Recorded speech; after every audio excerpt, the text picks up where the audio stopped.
ছোট হুজুর রাহমাতুল্লাহ আলাইহি সালামের জবাবটা দিলেন, অন্য কোনো ব্যাপার নয়।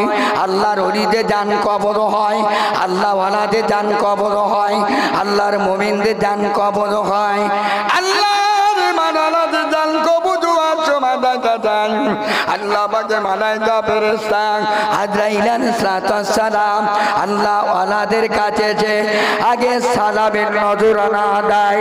তাই ছোট হুজুর কিবলা রাহমাতুল্লাহ আলাইহি হুজুর কিবলা ওই সালামের জবাবটা দিলেন, অন্য কারো সালামের জবাব নাই, ওটা হলো আজরাইল আলাইহিস সালামের জবাব। জোরে বলুন। তাহলে হিসাব অঙ্কে আল্লাহর মুমিনদের যখন মওত হয় আল্লাহর ফেরেশতা এসে তাকে আগে সালাম দেয়। রসুল বললেন জাহান্নামীদের মওতটা কিভাবে হয়?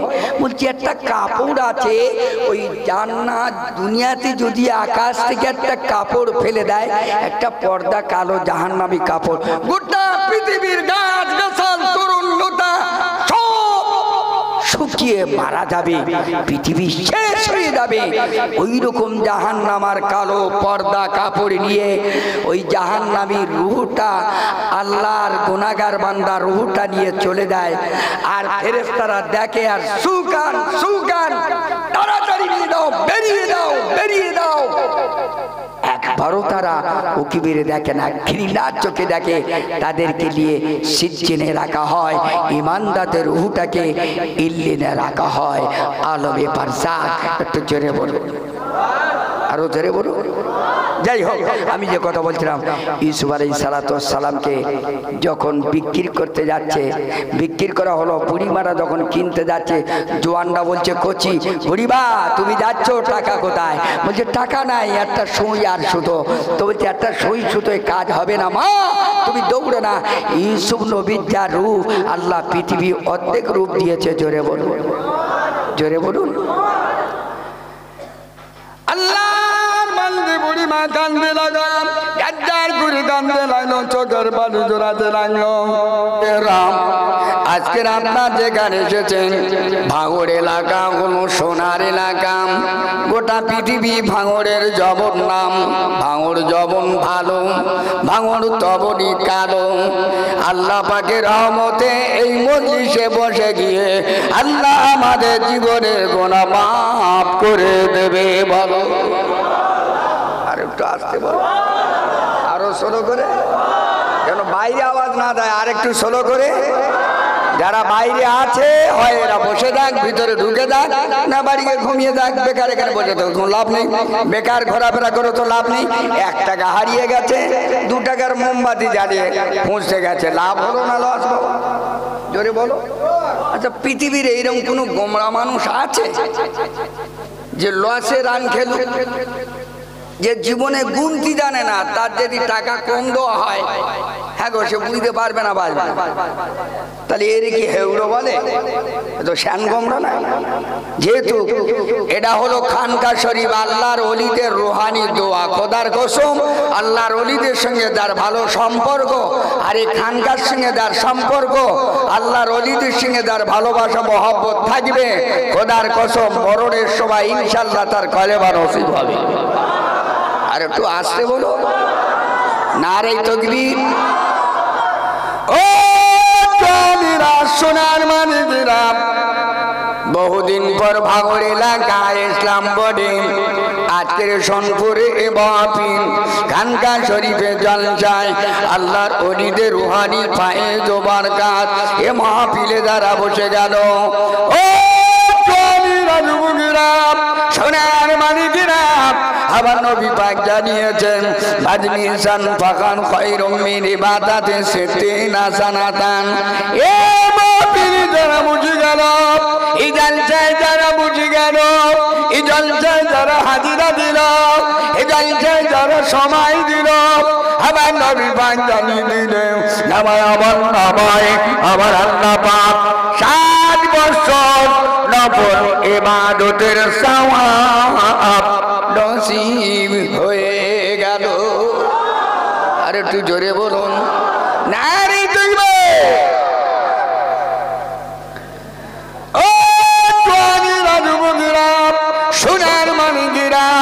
আল্লাহ নবী দিন দুনিয়ার বাদশা সোনা নবী আমার জানিয়েছেন এ বাপিলে যারা কায় বড় বাক্যে একা গুরু চিত্ত হৃদয়ে ভরা ভালোবাসা নিয়ে এ বাপিলে বুঝে যারা তুবু ইলাল্লাহ তাওবাতান নাসুহা এখানে আধ্যাত্মিক শিক্ষা দেওয়া হয়, আধ্যাত্মিক শিক্ষা দেওয়া হয়। এখানে আল্লাহর ওলিদের রুহানি পাওয়া যায়, আল্লাহর মাহবুবদের রুহানি দোয়া হয়। এ মাহফিল হাজার বিরিবার আমার নবী পাক জানিয়েছেন ওই ব্যক্তি নামায় আমার নামায় আল্লাহ চাইলে তার জীবনে গুনাহ মাফ হয়ে যায়। আর একটু সবাই মিলে বলে ও জমি রাজবুদরাম সোনার মানিকেরাম আমার নবী পাক জানিয়ে দিল শুধু তাই নয় এ মাহফিল আসার বিনিময় আল্লাহর কোন বান্দা বান্দিরা কদম তুলে পাদা তুলে যদি আগিয়ে যায় এক কদমের বিনিময় 10টা করে নাকি নসিবি হয়ে যায়। শুধু তাই নয় আমার নবী বললেন আমার সাহাবায়ে কিরামেরা ওই ব্যক্তিরা আল্লাহ তীরের রাস্তায় যেতেন, কোরআনের মজলিসে যেতে, আল্লাহ রহমতের মজলিসে যেতে যেতে আল্লাহ যদি তার মওতটা নসিব করে দেয় ও জানিনা নুনার মানিকেরা আমার নবী পাক জানিয়ে দিলেন ওই ব্যক্তি নামায় আমার নামায় আল্লাহ পাক জাহান্নাম হারাম করে দিয়ে শহীদের দরওয়াজাটা নসিব করে দেবে। নামায় আমার নামায় আল্লাহ জাহান্নাম হারাম করে দেবে। আরে তুই জোরে বলো নারে তাকবীর নারে মাহবুবে আল্লাহুম্মা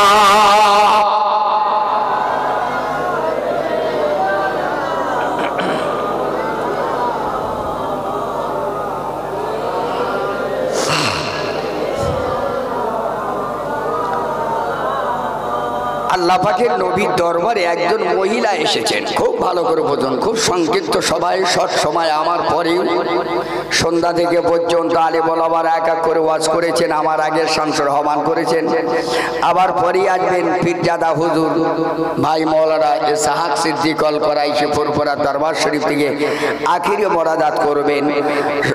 সন্ধ্যাবেলা লাইভে দেখছিলাম ফুরফুরার পীর মাদ্দাদুল্লাহুল আলিয়া আল্লামা পীর কামিল শাহ সুফি ইব্রাহিম সিদ্দিক হুজুর কেবলা মনে হচ্ছে জেকেরে মজলিস করছিলেন, কথা ঠিক না ভুল? এটা হলো আল্লাহর রহমতের মজলিস, জেকেরে মজলিস। আল্লাহর ওলি যারা হয়েছে, আল্লাহর ওলিরা জেকের বিহীন নফল ইবাদত বিহীন আল্লাহর ওলি হতে পারে না। অনেক কথা অনেক আলোচনা, পাঁচ হুজুর কেবলার জীবনী, ফুরফুরা শরীফের ইতিহাস, দাদা হুজুর কেবলার জীবনী, খাজা গরিবের আওয়াজ রহমাতুল্লাহ আলাইহির জীবনী, বড় পীর সাহেব রহমাতুল্লাহ আলাইহির জীবনী, এবং শুধু তাই নয় আল্লাহর ওলিদের রুহানি ফায়েজ তাওয়াজ্জু বরকতে আপনাদের দোয়ায় 2-4 ঘন্টা 5 ঘন্টা 6 ঘন্টা আল্লাহ বলিয়ে নেয়। বলে থাকি বলি 36 বছর এভাবে দিনের খেদমত আল্লাহ কম বেশি যতটুকু করাচ্ছে করছি। যেহেতু অগণিত আউলিয়ায়ে কেরাম পীর মুর্শিদের জীবনী বলা যায়, শোনা যায়, বলা সহজ, করাও সহজ, সব সহজ, কিন্তু আমি ভাবতেই অবাক হয়ে যাই ওয়ার্ল্ডের হাওড়া, হুগলি, বর্ধমান, মহিষাদ, বীরভূম, নদিয়া, মালদা, আসাম, ডায়মন্ড, কুলফি, নামখানা, ভদ্রপতি, পোলাট, কেবলার, দক্ষিণ, উত্তর, বৈশাখ, হাসনাবাদ, ত্রিপুরা, আসাম, মহারাষ্ট্র, মুম্বাই, রাজশাহী, ঢাকা, খুলনা, মক্কা শরীফ, মদিনা শরীফ, আবার মনে হয় আমার জীবনের শেষ হবে। এটা হলো আপনার সোনপুর শরীফ। একটু জোরে বলবেন, আর একটুটাই আসতে বলে, সবাই বাপ বেটা মিলে বলে নারে তাকবীর। যেহেতু ভাঙড় এলাকা আমি জানি জলসা অগণিত, গোটা বাংলায় এত জলসা হয় না, তা ভাঙড় থানার ভিতরে জলসা হয়। এর আগে একটা জলসা হচ্ছে ভাঙড় থানায়, এমন কোনো দিন নাই কোনো একটা জলসা বিলাত মহফিল হয় না। মাঝখানে পরে কিছুদিন ঢিসমিস হয়ে গিয়ে একটু অন্য সমস্যা, অন্য তালে তন্ত্র সব গোলে মালে সব এদিক সেদিক হয়ে গেছে। হলেও কি হবে, ভাঙড়ের মানুষ যত মার খাক আর মারুক আর মরুক, জলসা এদের জীবনের শেষ অঙ্ক, জলসা এরা করবেই। এরা জলসা না হলে বাঁচতে পারবে না, যেহেতু জলসা এদের হবেই হবে।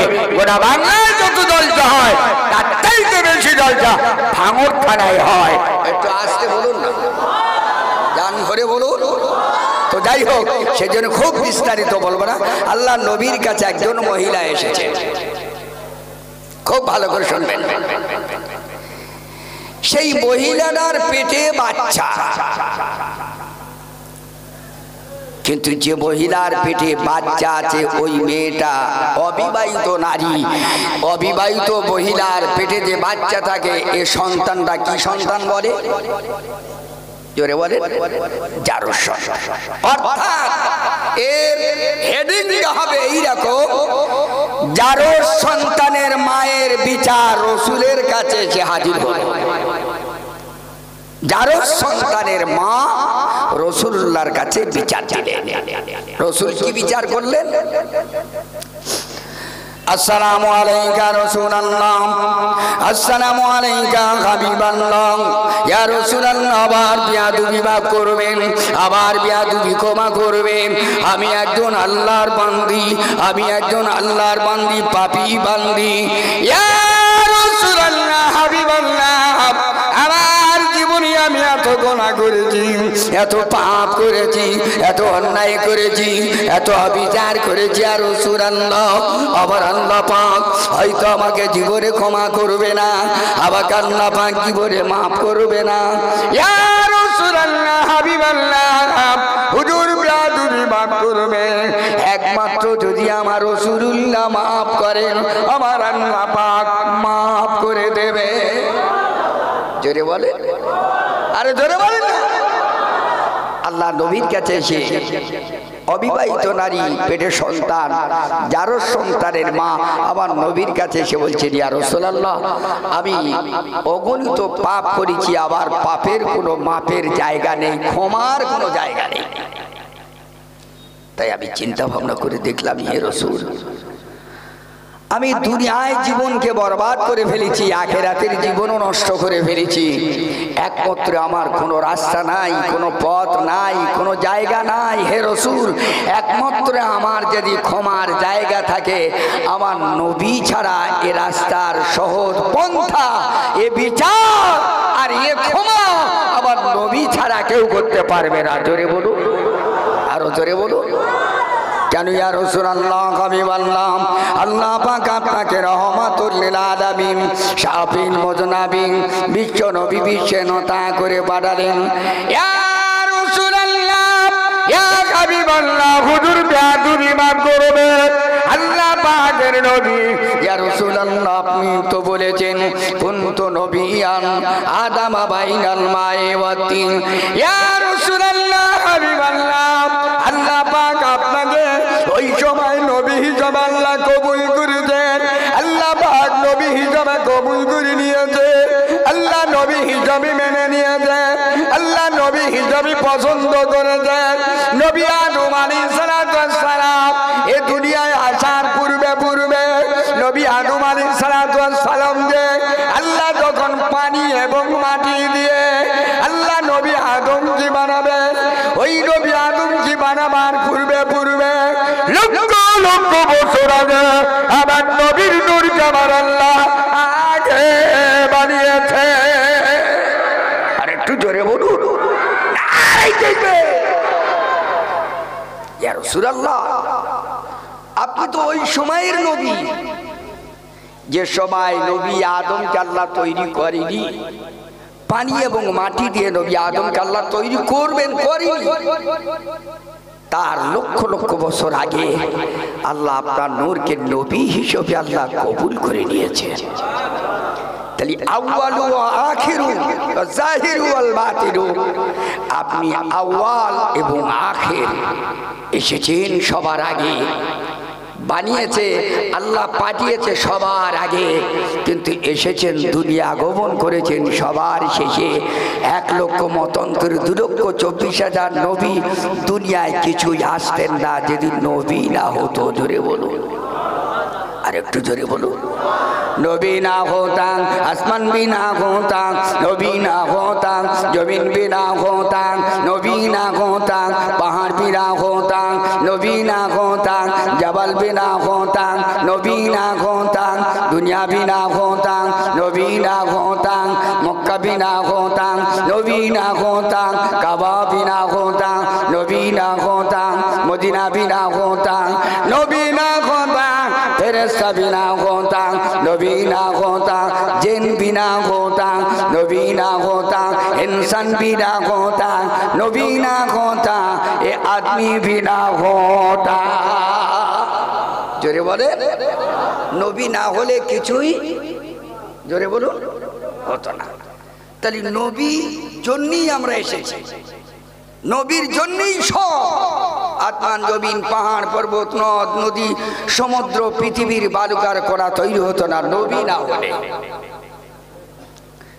তাহলে নবীর জন্যই সব নবী যার প্রতি খুশি আমার আল্লাহও তার প্রতি খুশি নবী যার প্রতি নারাজ আমার আল্লাহ তার প্রতি নারাজ এই জন্য আগে নবীকে খুশি কথা সেটা আল্লাহই বলেছে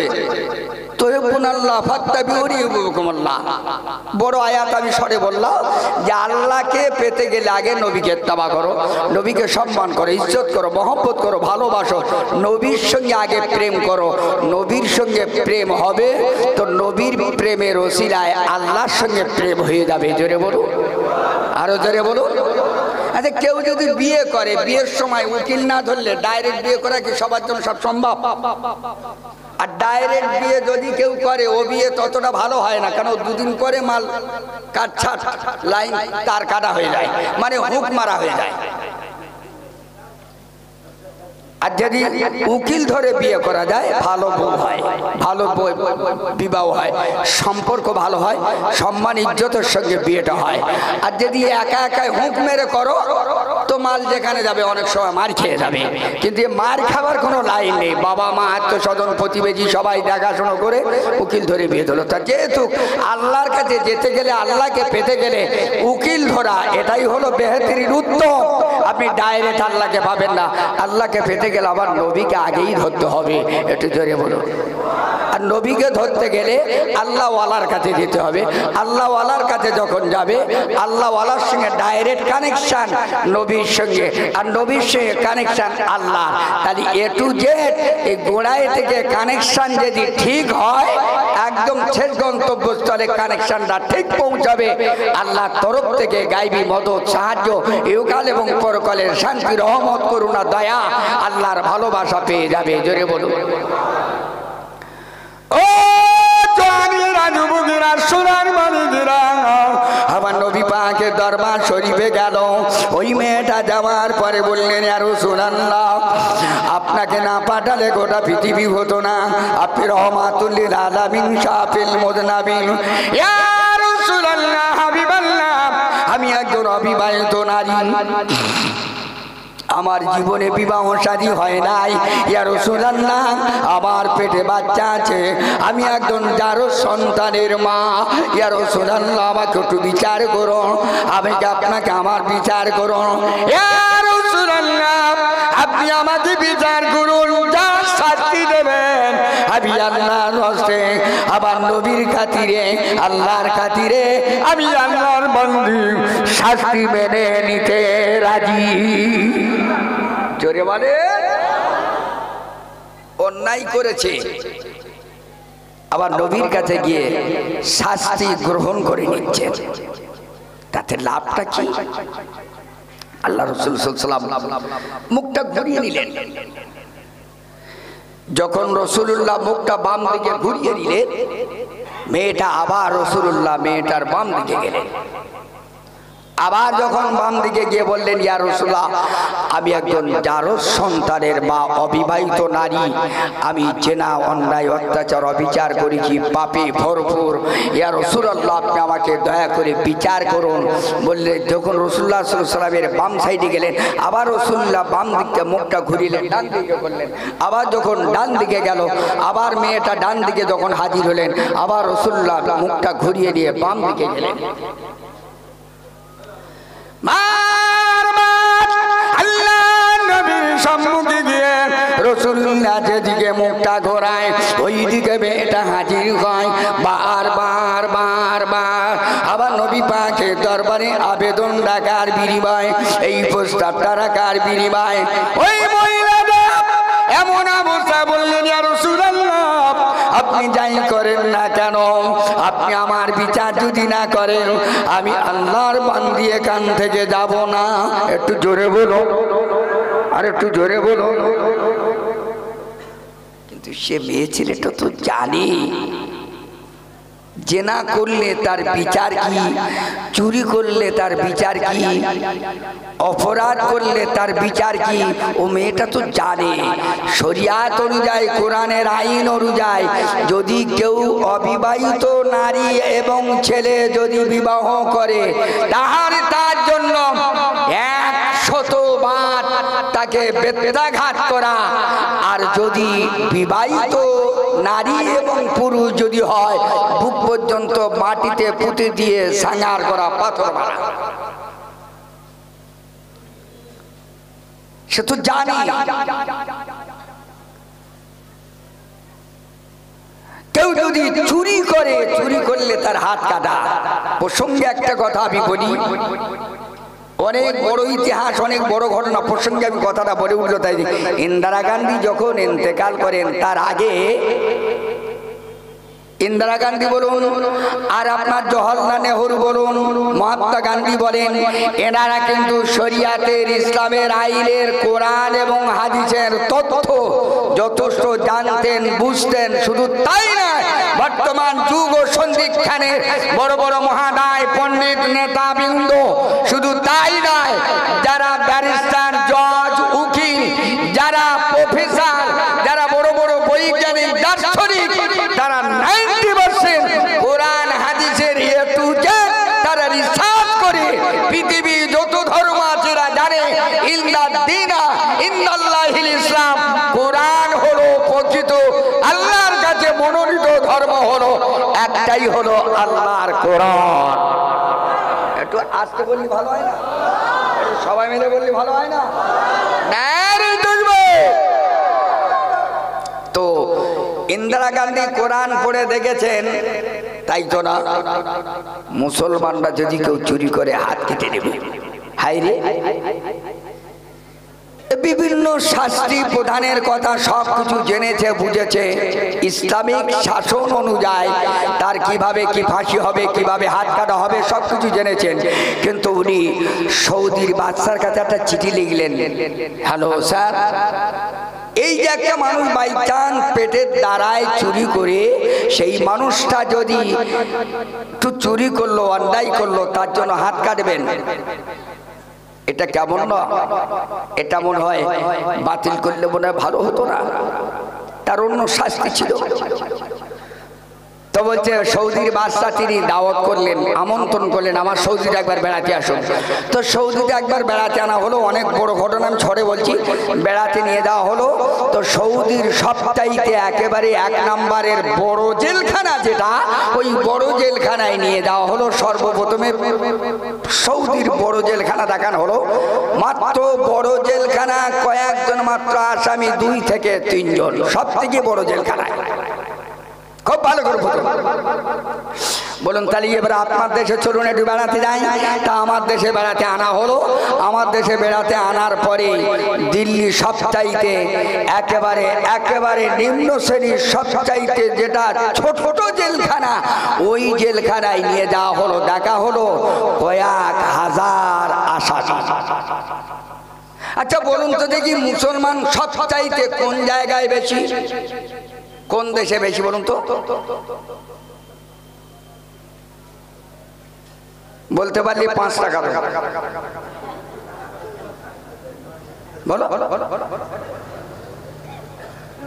পৃথিবীর সবচাইতে মুসলমান আপনারা বলে থাকেন, জেনে থাকেন, ইন্দোনেশিয়ায় বেশি, ঠিকই আছে, কিন্তু সব থেকে মুসলমান বেশি হলো জেলখানা আর হসপিটালে। কথা ঠিক নেই বল?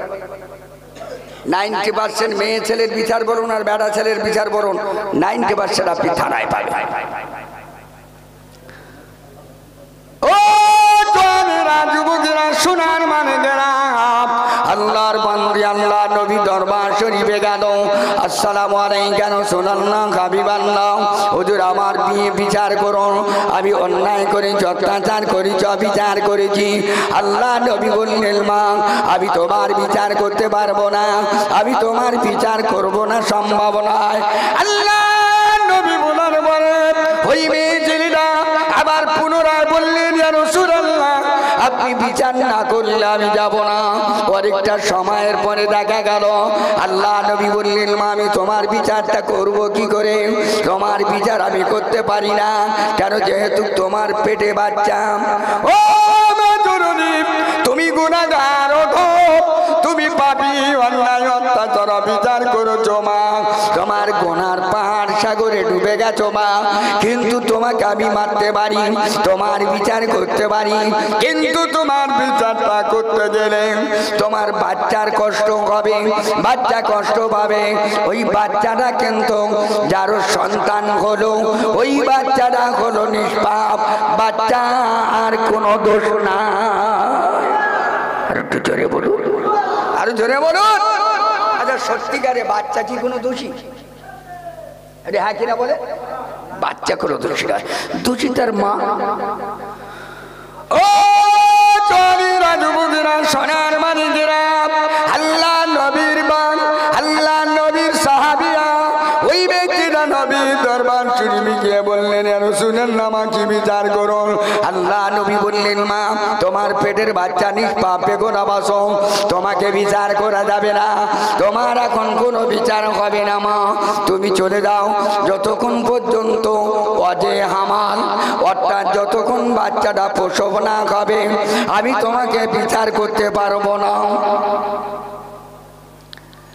বারবার মেয়েটা বললেন, ইয়া রাসূলুল্লাহ আমার বাচ্চা প্রসব হওয়ার আগ পর্যন্ত আমার যদি মওতটা নসিব হয়ে যায়, আমি যদি মরে যাই, আল্লাহর কাছে কি জবাব দেব?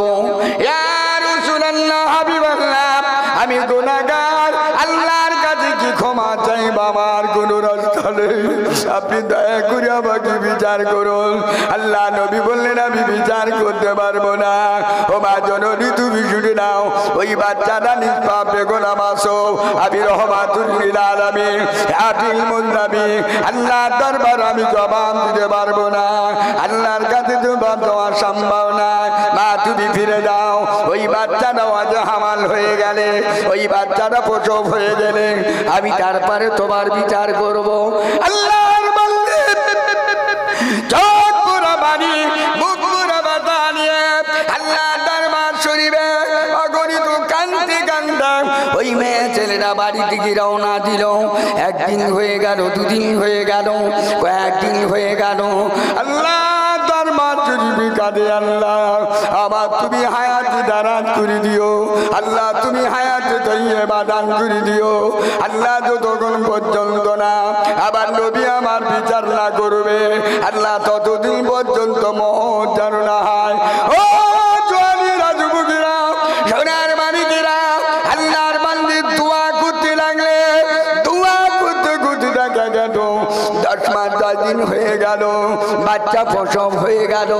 আল্লাহ নবীর দরবার চলে গেল, আসসালামু আলাইকা রাসূলুল্লাহ, আসসালামু আলাইকা ইয়া হাবিবাল্লাহ, হুজুর বেয়াদবি মাফ করুন, আমি সে আল্লাহ পাকের গুনাহগার বান্দী, আমি যার সন্তানের মা, আমি যখন আপনার কাছে বিচারে এসেছিলাম, আপনি বলেছিলেন সন্তান প্রসব না হওয়া পর্যন্ত, ওই বাচ্চা ভূমিষ্ঠ না হওয়া পর্যন্ত আমি বিচার করতে পারবো না। আমি যদি তোমাকে বিচার করি, বিচারের স্থলেতে তোমাকে যদি বিচারের মতো বিচার করি, ওই বাচ্চাকে বাঁচানো যাবে না, ওই সন্তানকে বাঁচানো যাবে না। ইয়া রাসূলুল্লাহ আপনি আমাকে ওই বাচ্চা ভূমিষ্ঠ হওয়ার পর্যন্ত সময় দিলে, ইয়া রাসূলুল্লাহ আমার বাচ্চা ভূমিষ্ঠ হয়ে গেছে, আমি আপনার দরবারে এসেছি, দয়া করে আবার বিচার করুন। আল্লাহ নবী বললেন, মা তুমি শুনে দাও, ওই বাচ্চাটা ভূমিষ্ঠ হয়েছে বটে, এই মুহূর্তে যদি আমি তোমার বিচার করি, আমি আল্লাহর দরবারে দোষী হয়ে যাব, আল্লাহর দরবারে আমি জবাব দিতে পারবো না বাবা, ওই বাচ্চাটা মাহারা, ওই বাচ্চাটা এতিম হয়ে যাবে, আমি নবী রাসূলুল্লাহ এতিমের জ্বালা জানি, আমি যখন আমার 6 মাস মায়ের পেটে ছিলাম, 6 বছর বয়সে মা হারা হয়ে গেলাম, 6 মাস পেটে থাকতে বাপারা হয়ে গেলাম, আমি 7 বছর 8 বছরে দাদু হারা হয়ে গেলাম, আমি এতিম নবী দয়াল নবী রহমাতুল লিল আলামিন শাফিল মুজনাবি এতিম যারা হয়ে গেল, মা হারা যারা হয়ে গেল, ওই ব্যক্তিটার মতো বড় কষ্টকার, ওই বড়টার মতন বড় দুঃখে দুঃখী আর পৃথিবী কেউ হতে পারে না। আমি মা হারা হয়ে গেলাম, ওই বাচ্চাটাকে এতিম করা যাবে না বাবা। এতিমের মাথায় যদি কেউ হাত বুলায়, নবী বললেন মা আমি জানিয়ে দিলাম এতিমের মাথা হাত বুলানো বিনিময় ওই হাতের ভিতরে যতগুলো পশম আসবে অতগুলো পরিবারে নেকি আমার আল্লাহ নসিবে কবুল করে দেবে।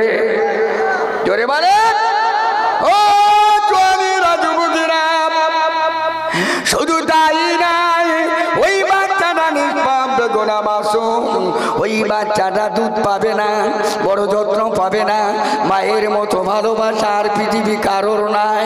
ওই বাচ্চাটাকে তুমি যদি এক ফোঁটা দুধ পান করিয়ে যদি মরণটা নসিব হয়, ও বাবা আল্লাহর বান্দা শুনে নাও, আমি রাসূলুল্লাহ জানিয়ে দিলাম যে মা ওই বাচ্চাটাকে এক ফোঁটা দুধ পান করিয়ে এক ফোঁটা দুধ পান করাবে, নামায় আমার নামায় আমার আল্লাহ পাক 10টা করে নেকি নসিবে কবুল করে দেবে। জোরে বলুন। এক ফোঁটা দুধের বিনিময়ে রাসূল বললেন ওই মা তার সন্তানের জন্য 10টা করে নেকি পাবে। এখন হিসাব অঙ্কে দেখা যায় যদি একটা বাচ্চা সারাদিন দুধ পান করে, এক ফোঁটা দুধ কেন কয়েক লক্ষ হাজার ফোঁটা দুধ সে যে পান করে, ওই মা কত ভাগ্যবতী মহিলা, সন্তানের দুধ পান করার বিনিময় আল্লাহ তার নসিবে লক্ষ লক্ষ নেকির অধিকারী বাড়িয়ে দিলেন। জোরে বলুন। তাহলে পুরুষরা বহু নেকি পায়, বহু কাজ করব, বহু কিছু দিক দিয়ে নেকি সওয়াব অর্জন করতে পারে, কিন্তু মায়েদের বড় জ্বালা, মায়েদের বড় কষ্ট, মায়েদের বড় দুঃখ, মায়েদের জীবনে অনেক মেহনত এবং কষ্ট থাকে। একটা বাচ্চাকে মানুষ করতে গেলে তার জীবনে কতটা কষ্ট হয়। রাসূল বললেন মা তোমার